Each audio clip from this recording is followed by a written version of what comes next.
Presented by ज्योतिष recording studio धाबजिया। इलाका किसी का भी हो धमाका, अमन डीजे सहूलिया का ही होगा।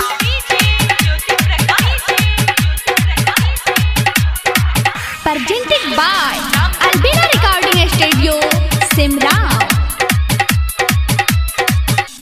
शादी भेला बर्बादी भे गेला, ए हो भैया की अब कहिया। शादी भेला बर्बादी भे गेला, माटी में इज्जत मिलावे छा।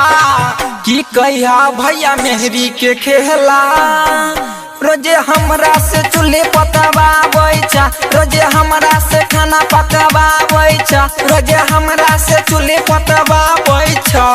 शादी भेला बर्बादी भे गेला, ए हो भैया छती भे गेलिया। शादी भेला बर्बादी भे गेला, माटी में इज्जत मिलावे छा।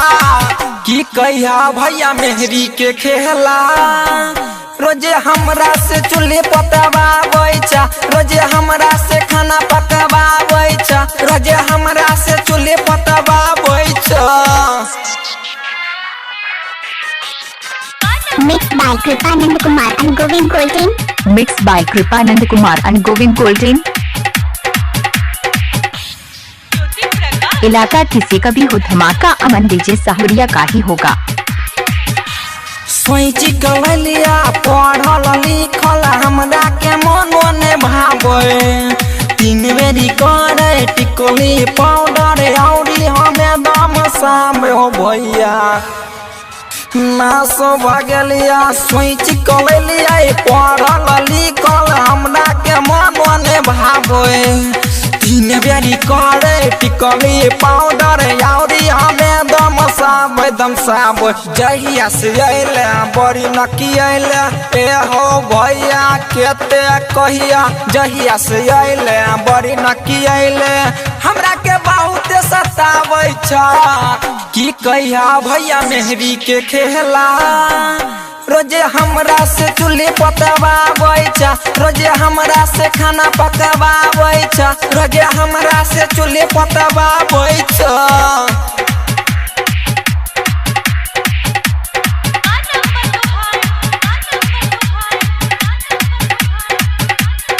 Mixed by Kripanand Kumar and Govind Coltrane.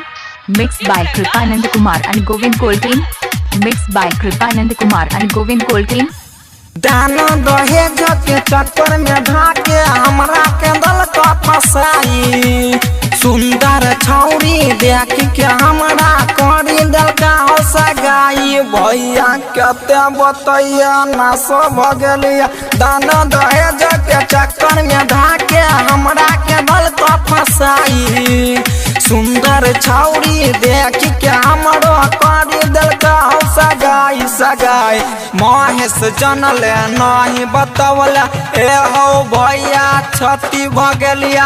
Mahesh जनल नहीं बतवल, रंजन के नकिया कटावे छा। की कहिया भैया मेहरी के खेला, रोजे हमरा से चूल्हे पकवावे छा।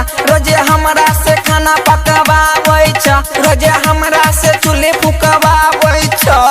शादी भेला बर्बादी भे गेला, ए हो भैया छती भे गेलिया। शादी भेला बर्बादी भे गेला, माटी में इज्जत मिलावे छा।